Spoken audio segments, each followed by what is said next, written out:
ฟรีทุกอย่างตายก็เผาให้ฟรีอีหลีนะโยหันไปดูได้เลยหลวงตาอยากสร้างบรรทัดฐานขึ้นที่หนึ่งที่ให้เป็นสังคมที่มีแต่คุณธรรมมีแต่น้ำใจวัดเนี่ยเป็นแหล่งแห่งการศึกษาเป็นแหล่งแห่งการเรียนรู้ไม่ใช่แหล่งแห่งความเชื่อผิดไม่ใช่ของขลังไม่ใช่ไสยศาสตร์นะเพราะพุทธศาสตร์กับไสยศาสตร์เนี่ยมันคนละขั้วไสยศาสตร์แปลว่าศาสตร์ของผู้นอนหลับแต่พุทธศาสตร์เป็นศาสตร์ของผู้ตื่นรู้เห็นไหมผู้มีสติมีปัญญามันเป็นผู้งมง่าย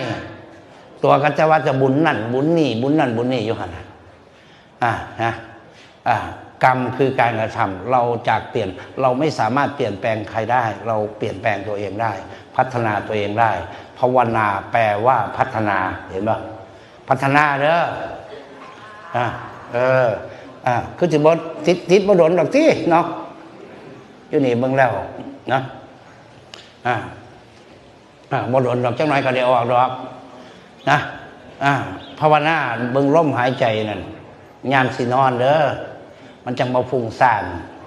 นะระลึกถึงหน้าตาหลวงตากันได้พวกนักโทษหญิง นักโทษชายอย่ามาขึ้นหอดกูเด้อ